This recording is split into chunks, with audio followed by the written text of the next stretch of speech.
Today we are diving into the law of mentalism and talking very much about how our mindsets shape our destiny. So grab your Bibles, grab a cup of coffee, and let's get ready to ruffle some religious feathers on this week's episode of the God Core Podcast. So the first tradition I want to talk about is the Hermetic tradition. And the all is mind and the universe is mental. Now this phrase does come from the Hermetic philosophy book, The Kabbalion. If you've never studied esoteric principles, or you're somebody just working on getting into it, getting more of an idea, gaining more knowledge and understanding, I highly recommend checking out this book, as it does kind of skip the layers of parables that you would find maybe in your handy little Bible. Okay, but mentalism is not saying that physical reality is just imaginary. Okay, that is not the law of mentalism. The physical reality is very much one of the four worlds. If you've been following along, you'd remember Yahweh as in the four worlds found in, let's say, the Jewish mystic traditions. And the fourth world very much is an emanation of the worlds that which precede it, which is what? Spirits and elements. Even in metaphysics, you have consciousness. Consciousness happens in a spiral. This is source. This is the divine mind and intelligence from which all reality emerges and comes from. This is what somebody might call God.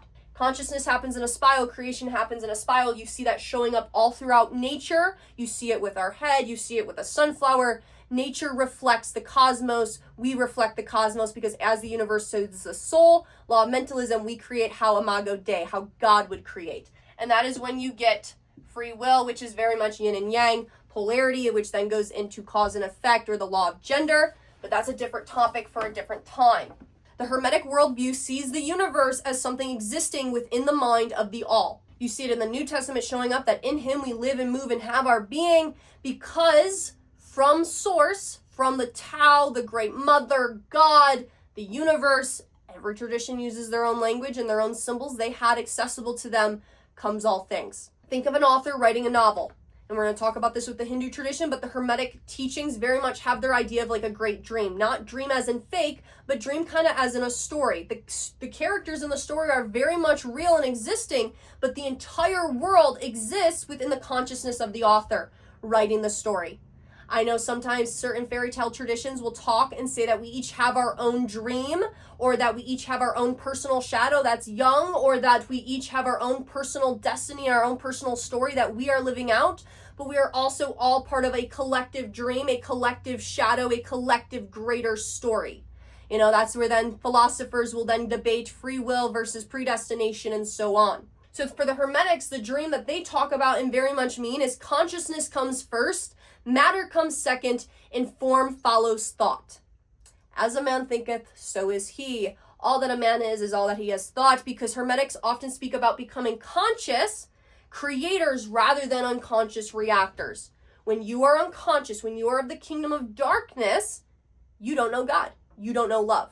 Why? Because God is love. That is very much more New Testament. Again, kind of Plato's theology coming in, Plato's thought, as in God is love, because love is seen as the creation frequency. Love is from which all things flow. Love is source. Okay, because love unifies and fear fractures. Love sees their neighbor as themselves. They see us all as, let's say this is the universe from which all things proceed. Here are we. Here is another person. We, look at these little cute people. Okay, we are separate as seeming on the physical reality. There is me and there is you.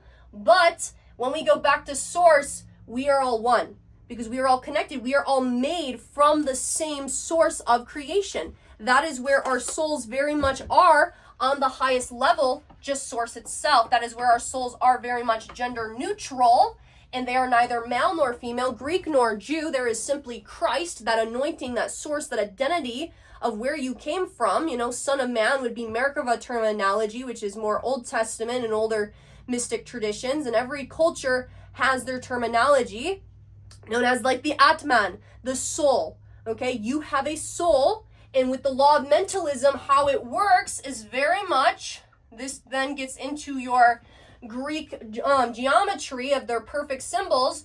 You are a soul, okay, internally, the spiritual realm. You're a spiritual being having a human physical experience, okay? You are observing, this is the internal world. The soul is observing its internal world based on your mind, because your mindset very much shapes your personal perception of reality.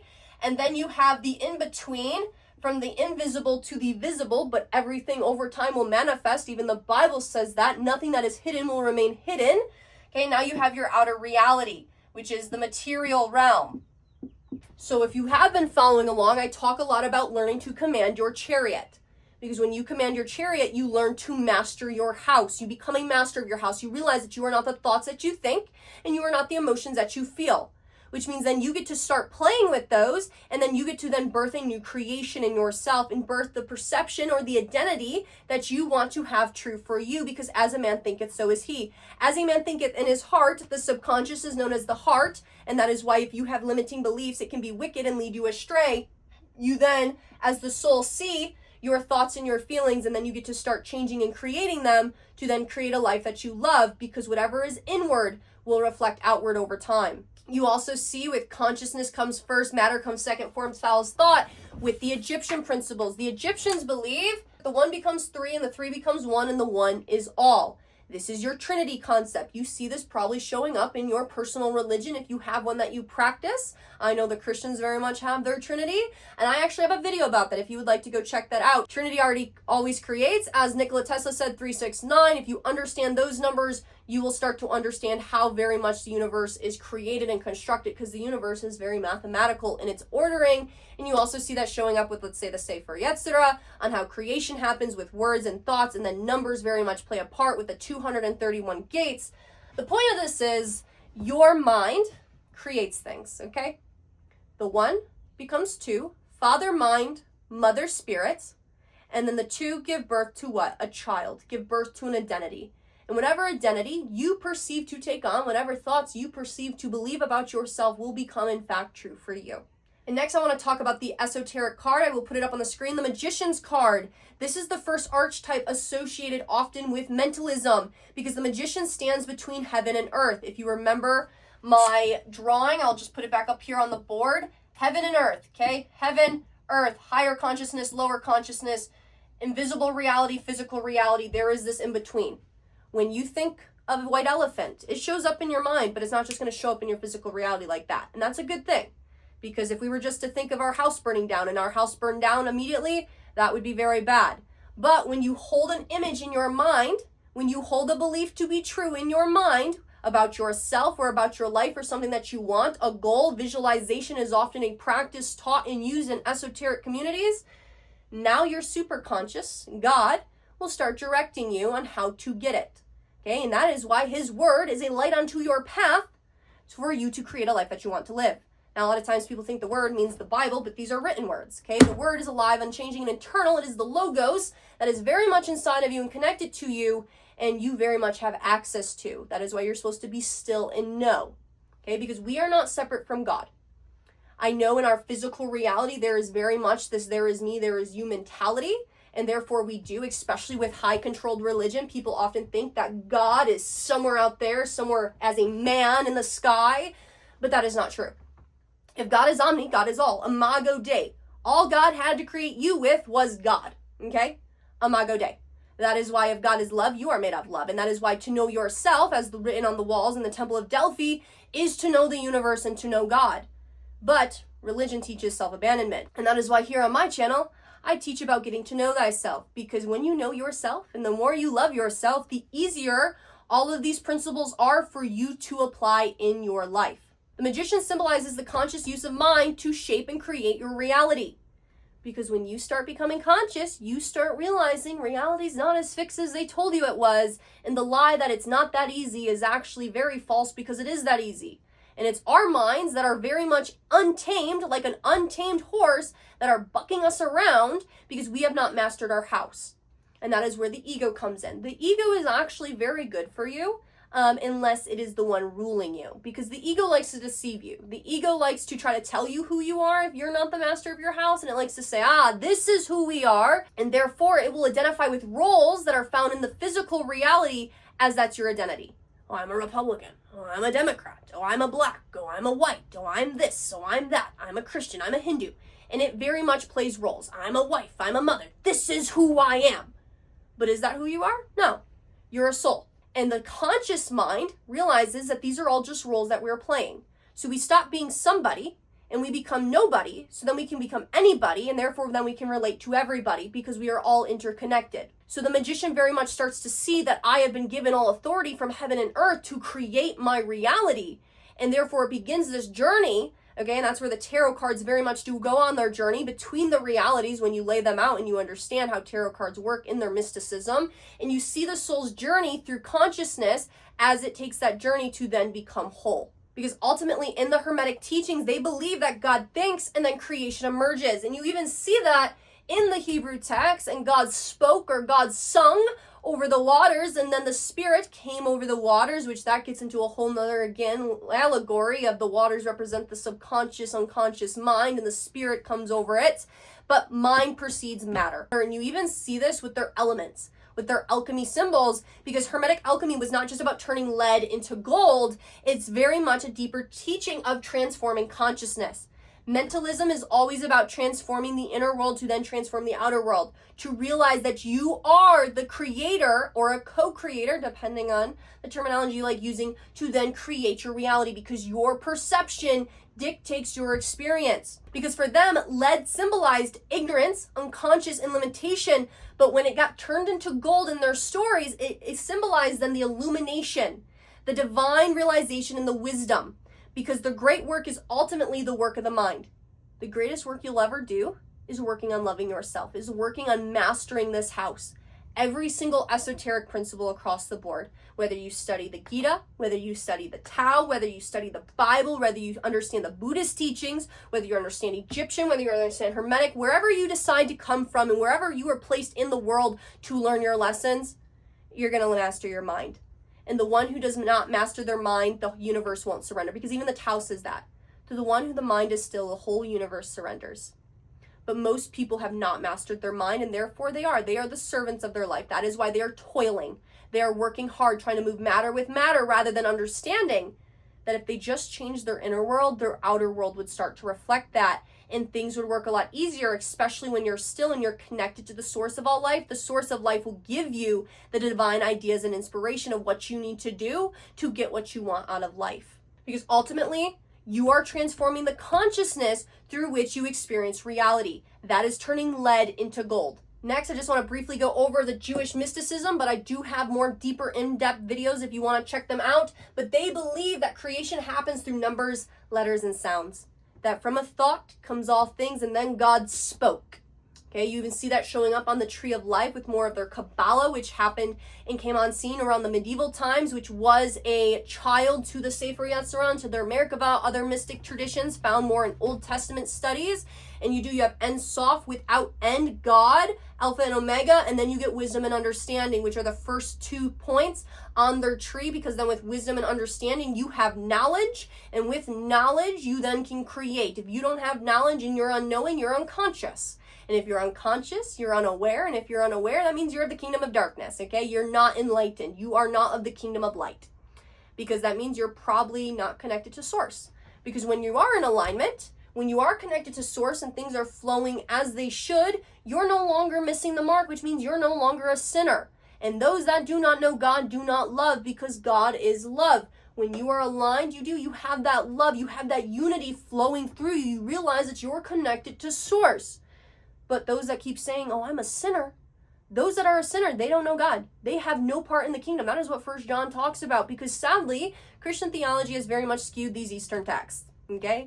The literalism is a Gentile heresy of Western theology, and it has completely fucked up how these texts are supposed to be interpreted. Now, there is probably a Christian watching this right now that's getting a little bit flared up, and I understand that. You probably have mind blocks of a certain way, believing that there is only one way to see things. You were probably told that you were born morally guilty, wrong, a sinner. But that's not what sin means. That comes from 4th century theology from Augustine of Hippo. You have to understand who wrote your early church theology. They very much hated the mystics, the Gnostics known as heretics. They very much hated women, and they very much hated Jews. And they also hated the pagans and anybody who went against them and how they thought the world should be. Curiosity stopped being a good thing and it started being an evil thing. You even have that with Augustine's writing about the spider. He was upset that a spider took his attention away from God, the only thing his attention should be on. But the philosophers before him saw the spider with such beauty, with such joy. Sin is not something you are morally born with. A child is the closest thing to God because they haven't been fucked up in their brain like the rest of us have. They haven't had mind blocks put in. They haven't been indoctrinated on how the world should be. They see the world for what it could be, which is very much how the Egyptians also observed. They observed world through creation in their Trinity aspect. So ultimately, getting back on topic, if God is love, then the universe is not built on fear, punishment, or separation. It is very much built on divine union, consciousness, and connection. And that is why love unifies. And that is why Jesus says that they may be one as we are one, because love unifies. And then therefore we love our neighbors as ourselves, because the more we love ourselves, the more that outflows into every single person we meet, and fear fractures. And that is why the things that you shame and judge in yourselves and the terms and conditions you have for yourself, you will very much shame, judge, and put terms and conditions on other people that you meet. Because for the Hindus in their Upanishads, they teach two very important ideas. You have the Atman, which is the deepest self, the soul, Christ. And then you have the Brahman, the infinite reality, because Brahman in their stories is not just a god among gods, it is infinite reality itself. Because the spiritual journey for them is realizing their unity, realizing that you are not separate from source, realizing that they may be one as we are one. I and the Father are one. If you knew me, you would know the Father, because I am the way, the truth, and the light. Nobody comes to the Father except through me. Because in the Hindu tradition, they very much describe creation as a manifestation of divine consciousness. Think of waves in an ocean. A wave rises up, but it is not separate from the ocean, just as we are not separate from source, and very much the world arises. Again, that kind of goes back to metaphysics. When you have consciousness that happens in a spiral, then when it expands and it hits, now you get another consciousness. Okay, and that's how universes and galaxies and planets and everything else is created. And then that gets kind of more into, like, let's say quantum physics of how many realities, and you have the third D, the fourth D, the fifth D, the sixth D. A great movie for that would be Interstellar if you want to start understanding more quantum physics of things. And for them, that is why they do believe that the world is kind of like one big play or drama, and they call that Leela. That creation is viewed not merely as a machine, but as a living expression of consciousness. You see that in the Gnostic text in the Gospel of Thomas. Jesus says, if you lift up a rock, I am there, and if you split a piece of wood, I am there. Because consciousness is everywhere. And another important concept that Hinduism very much introduced is Maya. And Maya is sometimes seen as an illusion, but that can be misrepresented because it does not necessarily mean that the world is fake. Again, physical reality is not just imagination. It means we mistake appearances for ultimate reality. We mistake roles or things or symbols as ultimate truth or reality. We start worshiping the symbols rather than realizing what they're pointing to get us deeper. And even the Gita repeatedly points inward. The Gita says the mind can be the friend of the self or the enemy of the self. And the Gita very much talks about mastering the mind, because whoever masters the mind, it is a great friend for them, and it will be used to create the life that they want to live, and they will have peace and they'll have relief of suffering because they've learned to detach from the world, from the things, from the external, and they realize that all suffering usually begins and ends in the mind. Because the Gita emphasizes mastery over consciousness, not merely changing circumstances. The battlefield of the mind that you see very much playing out in the Gita, and then with Krishna talking, is very much a symbol for the inner battle between wisdom and ignorance. The battle of the devil and God in you. The battle of understanding happening, this war of good and evil, the kingdom of darkness or the kingdom of light. Yeah, it's all happening inside of you. And now I want to transition into Buddhism, because Buddhism very much does agree that suffering is deeply connected to the mind, like the Gita talks about. But instead of asking in the Buddhist tradition what eternal self exists, the Buddhist asks, what if the self we cling to is itself part of the illusion? Because the Buddha focused very much intently on direct observation. Not belief, not dogma, but simply experience. The Buddha invited people to examine consciousness itself. That is known as emptying the mind. You're going to start to observe your thoughts, start to observe your feelings, but not relate to them. And one of the most very powerful statements found, and that is the mind precedes all phenomenon. And this emphasis is that our experience of reality is profoundly shaped by the state of our minds. And next I want to talk about Plato, and he asked the question, is what we see the ultimate reality or merely a reflection of something deeper? Because he saw empires rising and falling and people aging, but certain things like beauty or mathematics or justice seemed to kind of stay. And this led Plato to propose the world of forms. And he believed that the physical world is not the ultimate reality. It is a shadow or reflection of deeper principles, which brings me to the allegory of the cave. There are prisoners sitting inside a cave, and since they have never experienced anything else, they see shadows up on the wall and they mistake that for reality itself, for light itself. But then one prisoner escapes and they see the sun, the source of life, and so then they hurry back to tell the other prisoners, hey, this is what I've seen. And the prisoners reject him. And the same can be told for religion. If you grow up in one religion, you believe that your religion is ultimate truth and reality, that everybody else is wrong and that yours is right and it's the only one right way to truth. But then somebody who has deconstructed and has seen, who has gained understanding and enlightenment, they realize that it's just simply an interpretation of reality itself. And when you try to talk to somebody still in the cave, they say, no, you're wrong, no, you're devil taught, no, you're demon possessed, and so forth, get away from me. But that's somebody who's very much stuck in a cave or stuck in mind control or limited perception. They have not gained perspective in realizing that there is more ways to just one reality. That your reality and my reality are probably two different things based on the beliefs that we have. You might believe that you have to work hard for your money. I don't believe that person. I believe that money is one of the easiest things in the world to gain because I understand money simply follows value. The more value I bring to the world, the more money I get from the world. Which takes me to Jung. Until you make the unconscious conscious, it will direct your life and you will call it fate. Much of your life is very much shaped by the mental patterns that you are aware of or unaware of that you are carrying. And that is why somebody who masters their house is very much aware of what's going on inside their house. They have taken back the keys, they have entered within, and they then begin to change the beliefs that no longer fit to serve them. And I do have a deeper video on Carl Jung's collective and personal shadow if you want to check that out. And that very much goes into neuroscience, and that is you never experience reality directly. The brain receives signals, it receives information, and therefore then it constructs a model of reality based on the predictive programming that it has from past experiences. You see that even with pseudo effects. You know, they did an experiment with patients who needed a sleeping pill to fall asleep. They gave them sugar cubes. The brain thought it was a sleeping pill. They went right to sleep. You see it with those videos where it's like running water, you're hearing water, so you think it's real water running until they take the scissors and they cut the paper and you're like, whoa, what the hell? It's because the brain takes information it has and it constructs a model of your reality. So if you have a limited experience of the world and you only know one way of things, then you're going to think everything else is wrong.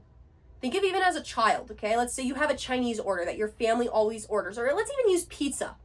If you believe the only right way to eat pizza is pepperoni on pizza, and that is how it goes, the brain's like, yeah, this is right.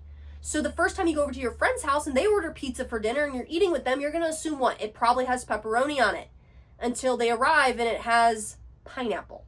And you're like, what the hell is that?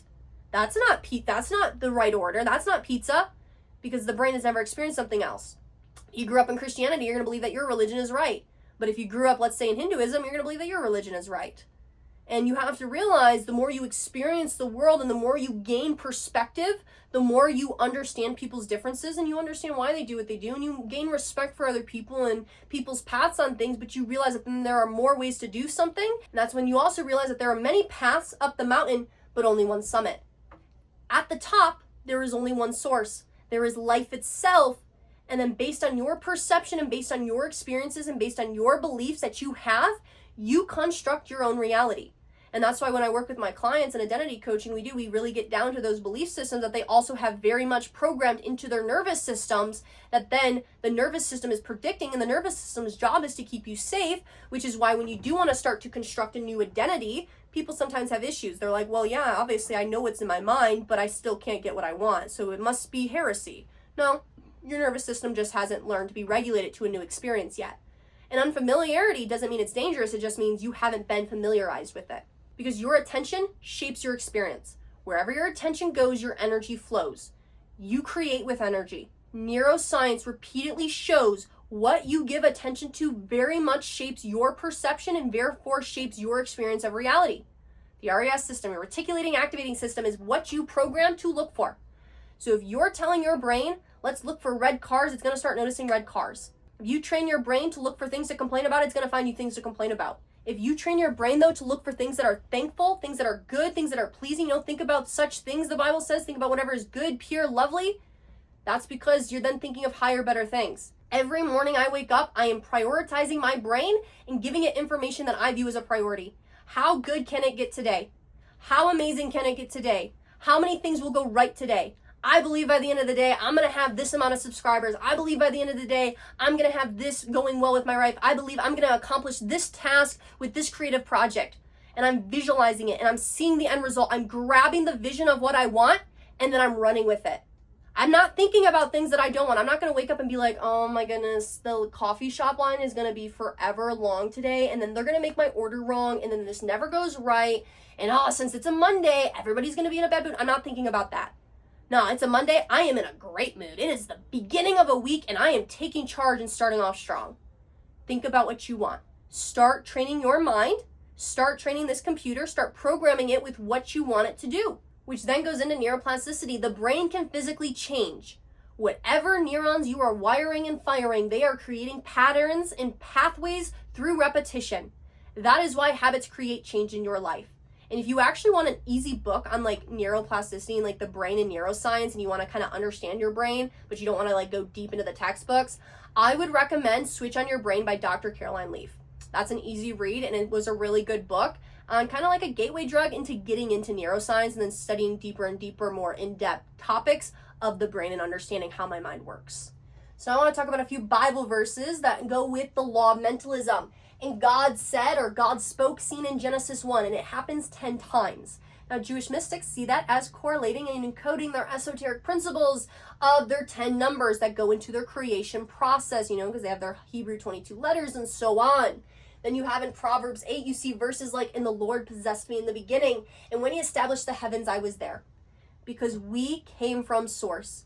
There is no beginning and no end. Energy cannot be created, cannot be destroyed. A theologian will say God cannot be created, God cannot be destroyed. Okay? You are an eternal being.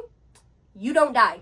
Your physical body will turn back to dust, but your soul will go back to source. This idea of heaven or hell, based on if you do what the church says, is very much theology from Augustine of Hippo. He was the one to vote for conscious eternal torment for anybody who does not submit to his doctrines. We also have, in the beginning was the word in John 1. Now the Greek word used there is logos. Logos means much more than spoken word. Logos can mean reason, intelligence, order, pattern, and divine mind. And for Greek philosophers, logos was the rational principle underlining reality. And so the writer, which we named John, even though we don't actually know who wrote the four Gospels, Matthew, Mark, Luke, and John, very much merged Jewish creation theology, again, their older mystic texts, with Greek philosophical language, because these were written in a Roman Greco world. Creation comes through logos, through divine intelligence, through cosmic order. Again, they're Sefer Yetzirah principles on how you create. And then I want to talk about Matthew 12, 22 through 33 of Peter walking on water. So this is actually one of my favorite stories about identity creation process and like the law of mentalism, because when you understand symbols, you start seeing patterns show up. So water is very much the subconscious mind, the unconscious, what's happening beneath the surface. You're supposed to submerge yourself into it. You're supposed to go inward and you're supposed to understand. So in this story, Peter is walking on water. And at first his sight is set on Christ, on Jesus, the higher consciousness. You see that in the New Reformation kind of movement with people like Richard Roy, the Universal Christ, I believe, is one of his books. They very much talk about Christ is anointing. That's what it actually means. It's not a guy's last name. And it's very much this Christ consciousness idea. Now, some people are like, ew, that's New Age. Get away from that. We are in a new age. We're in the age of Aquarius. Congratulations. The age of Pisces was when Christianity came on scene. Why do you think we have all the fish symbols, okay? With new ages comes new language. Doesn't make it evil. Now, yes, New Age religion has very much become a thing, just like the teachings of Jesus have very much become a religion known as Christianity. But Jesus was not a Christian. Buddha was not a Buddhist. Krishna was not a Hindu. Teachings were meant to teach, not to be worshipped. We were never meant to worship Jesus. He said, go and do greater things than I. Religion says there's nobody greater than Jesus. Okay, this archetype in here, his name was actually Yeshua, but the archetype character we have is walking on water in this story, to get back on topic. So Jesus in this story is very much a master of his mental realm. He does not let his internal state be dictated by external circumstances. Okay, by your faith, by the identity you take on, be it unto you. Believe that ye have received and ye shall receive. Hope is the assurance of things yet not seen. Okay, you have faith that it's going to happen, so you take action, because action is the greatest form of belief. If you believe something to be true, you're going to take action towards it.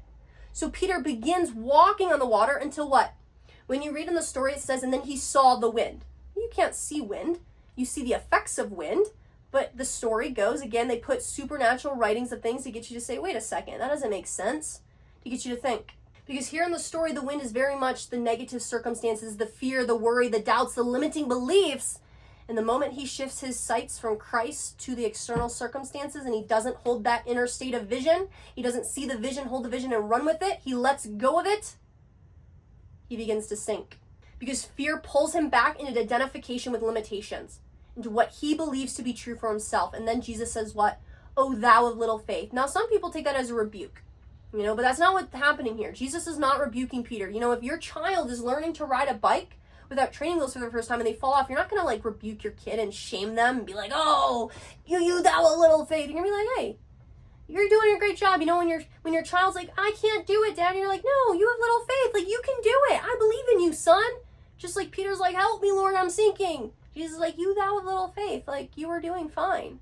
Because Jesus here is revealing a law. The moment consciousness becomes divided, your creative power weakens. That is why the mystics taught meditation, to focus your mind. Wherever your attention goes, your energy flows. Now, sadly, due to our generation, we have been very much programmed to be divided and distracted as much as possible, to run ourselves rampant into hemorrhage energy to every which way. We're in fight or flight, usually with our nervous systems, just waiting for a text message or something to pop up on our phones. And we're also constantly scrolling on our social medias. Woo, look at this, 30 seconds here, 30 seconds here. People can barely hold focus for a 2-minute short reel, okay? You need to build up the repetition and pattern in your mind. You need to build up the focus. You need to get healthy and comfortable with being bored, with allowing your mind to just be present and to get your nervous system out of fight or flight into safety.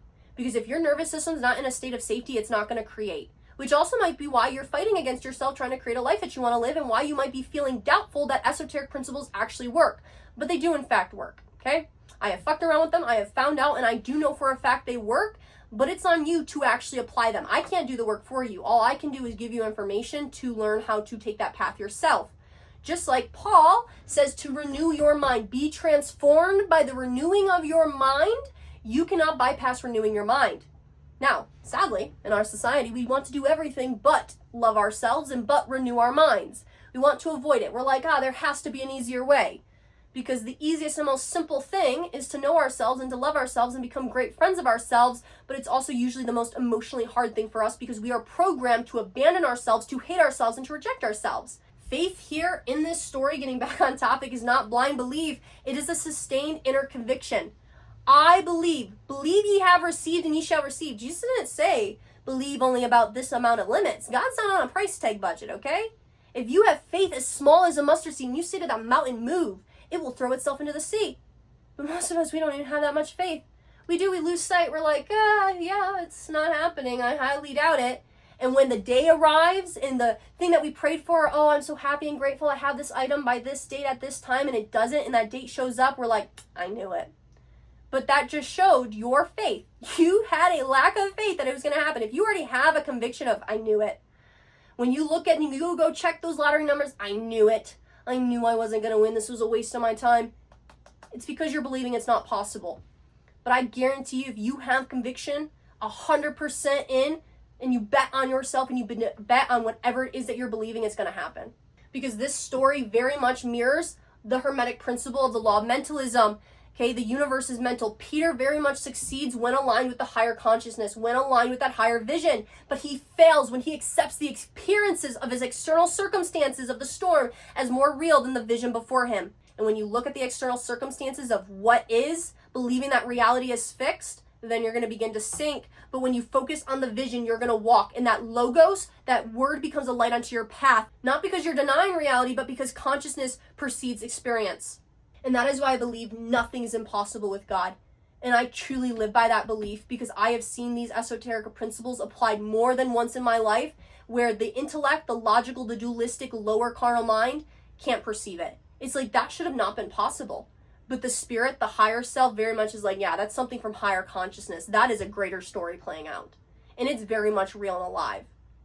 Because how you perceive reality and the faith that you have very much dictates your personal experience. And yeah, you aren't in control of the things that happen out here, but you are in control of the vision that you hold, and you don't know the power you hold. You are so powerful that if you believe you're powerless, then so shall it be. And I am somebody from a very young age, I was very much challenged by mentors to pray hard prayers. Lord, do things I'm not used to, was something I very much began praying in my teenage years. And that's also when I really began practicing esoteric principles and fucking around and finding out. And I remember so many moments in my life that there were moments that I'm like, this only makes sense because I was led by the Spirit. As Isaiah talks about, see now I do a new thing. Do you not perceive it? The Spirit springs up, because when you're led by the Spirit, nothing's impossible. Nothing is impossible when you are connected to Source. And among the many stories that I could give you as proof that I have applied these principles is the craziest one to date in my life. I was 15 years old. It was my sophomore year of high school, and we were supposed to go to winter camp. We were supposed to go to winter camp on Friday. It was Monday night at my youth group. And this winter was 43 degrees, pretty much on average all winter. We maybe had an inch of snow max all winter long. Past that, we hadn't had any winter. We weren't ice fishing. We were not snowmobiling. We were not doing anything in northern Great Old Michigan, okay? And at winter camp, you're supposed to sled, you're supposed to have broom ball, you're supposed to have hockey, and you're supposed to do all the other fun things that we didn't think we were going to be able to do because of the weather. And so the guys at youth group were kind of upset. They're like, this is going to suck. Like, we're not even going to be able to play broom ball and win a blocky. And I'm like, no. It's going to happen. We're going to get snow. Nothing's impossible with God. Jesus says, believe ye have received, and we're going to receive. Jesus wouldn't lie to us. So let's believe we're going to receive snow. And they were very skeptical on it. I'm like, no, let's believe it. And they're like, have fun with that, basically. And so I go home, and I'm like, okay, I know these esoteric principles work. I've already seen it happen with certain things, winning this giveaway and doing all this. So let's apply it here. And so I start visualizing getting snow. I start praying. I'm like, okay, I need help right now getting snow. I can't do this, but I'm going to believe you're going to see me through because this is what I want. And I always get what I want. So I start believing in snow. I started visualizing having 3 to 4 inches of snow, which is what we would need. I started visualizing having cold so that the ice would freeze over and everything else. Fast forward, it's Thursday night. There is not a cloud in the sky for snow. Just like the Bible, when the kings go to Elisha and they're like, we need water for our horses, there's not a cloud in the sky, yet Elisha says, start digging pits. Take action in faith. And so I do. I'm like, Lord, I need help. I need snow. I want snow. I want to have a good winter camp. And I don't also want to look like a fool in front of these guys. Please help your girl out. I wake up Friday morning and it's snowing. By Friday evening, when we are supposed to head to winter camp, it is complete whiteout. We didn't even know if we were going to be able to get to winter camp with how much snow we received. And still to that date, our friend group kind of trips out and we're like, God definitely answers prayers, but that was kind of trippy. Like, that's just coincidence. Like, what? Because it doesn't make sense in the intellectual mind. So you have to realize these principles are very powerful. I've used these to apply to winning giveaways, to getting coffee, to getting whatever the fuck I want out of my life. Because it's that simple. When you believe you have received, ye shall receive. You can very much apply these principles and walk in faith.